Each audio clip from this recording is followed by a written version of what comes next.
Mois de décembre oblige, je vous propose une rando sur les premiers contreforts des montagnes héroltaises avec un départ depuis la plaine viticole, depuis le village de Saint-Saturnin-de-Lucian. Une montée par paliers d'abord en garrigue, ensuite en sous-bois.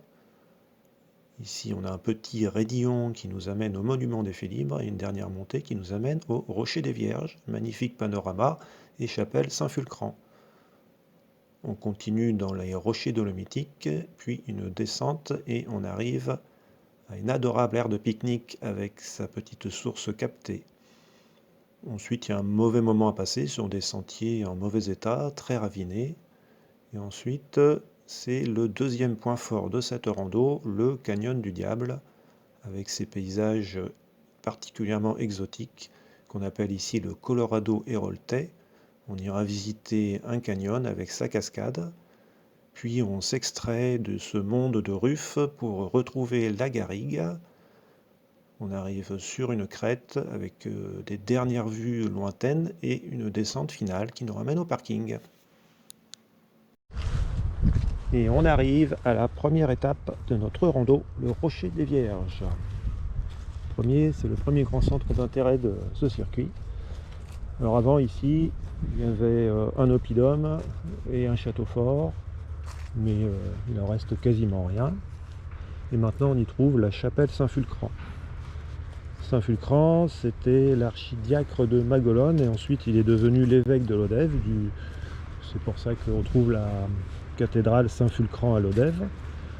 Et la légende dit que ces deux sœurs sont venues à l'époque se retirer ici, au sommet. Alors évidemment, comme c'était un homme d'église, ces deux sœurs étaient forcément vierges. Du coup, les habitants du coin, ils appellent ce lieu le Roc des Deux Vierges. Alors pour venir jusqu'ici, on est parti de tout en bas de la plaine, du village de Saint-Saturnin-de-Lucian, qui est bien connu pour son vignoble. C'est certainement d'ailleurs un des premiers vignobles de la région à avoir produit du vin de qualité, au même titre que le Faugère ou le Saint-Chinian. Et quand vous aurez fini la rando, vous pourrez aller faire quelques achats dans les caves coopératives. Par exemple, vous pourrez trouver la fameuse cuvée Max Rouquette, en mémoire à cet écrivain, un fervent défenseur de la culture occitane, qui n'est pas né à Saint-Saturnin, mais qui en avait fait son village d'adoption. Alors un peu avant d'arriver, vous avez sûrement remarqué, on est passé au monument des Félibres. Et vous avez pu lire que c'était un monument en hommage aux Félibres morts pendant la Première Guerre mondiale. C'est quoi les Félibres? C'est les membres d'une association qui s'appelle le Félibrige. Et Félibrige, c'est un mouvement qui existe encore aujourd'hui d'ailleurs, qui est né au milieu du 19e siècle sous l'impulsion de Frédéric Mistral pour défendre les cultures régionales et qui a surtout été actif en Provence mais qui a aussi essaimé ici en Languedoc.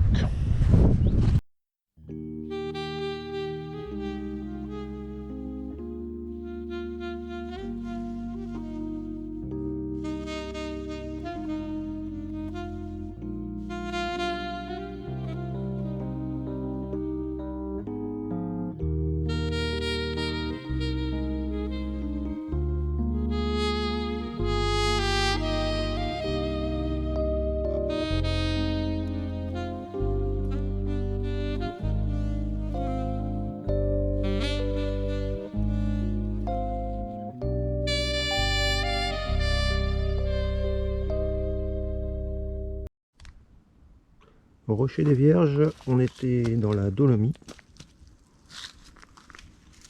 Les plus observateurs d'entre vous remarqueront qu'on est passé ensuite dans une couche de grès. Et là, on remarque brutalement que le sol change de couleur et devient tout rouge. On est passé dans les rufes. C'est assez flagrant. On vient de là-haut, du Rocher des Vierges, c'est la zone rocheuse qu'on voit.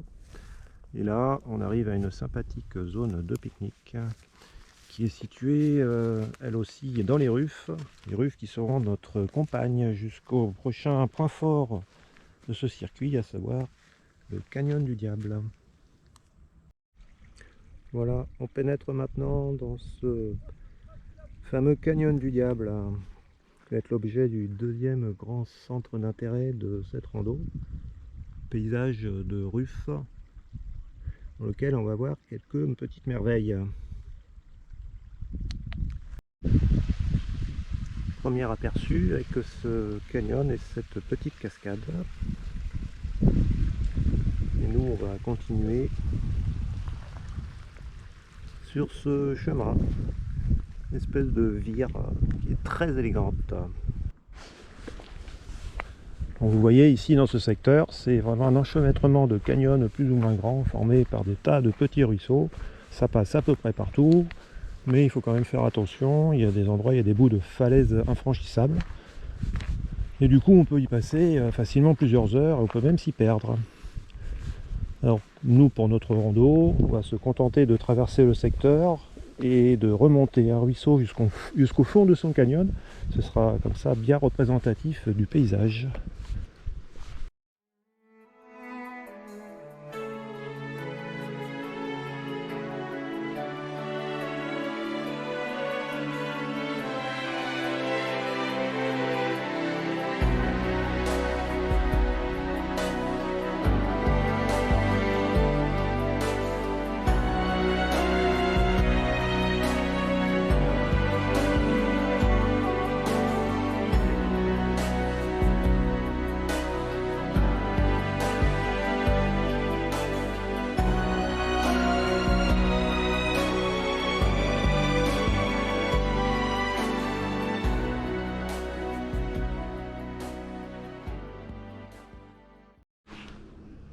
Et maintenant, un peu de géologie. Vous voyez ici, on est dans les Ruffes.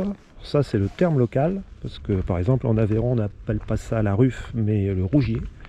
Et les géologues, eux, ils parlent d'argilite ou de pellite. Mais on ne va pas rentrer dans ces détails.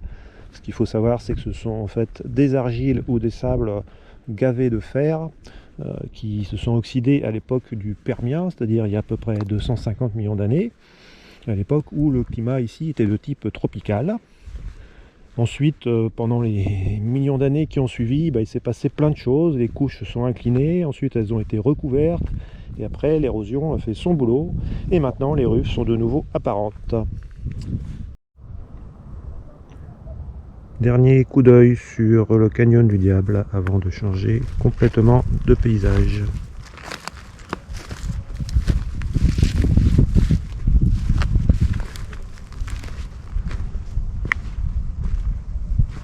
Maintenant on va redescendre vers la plaine.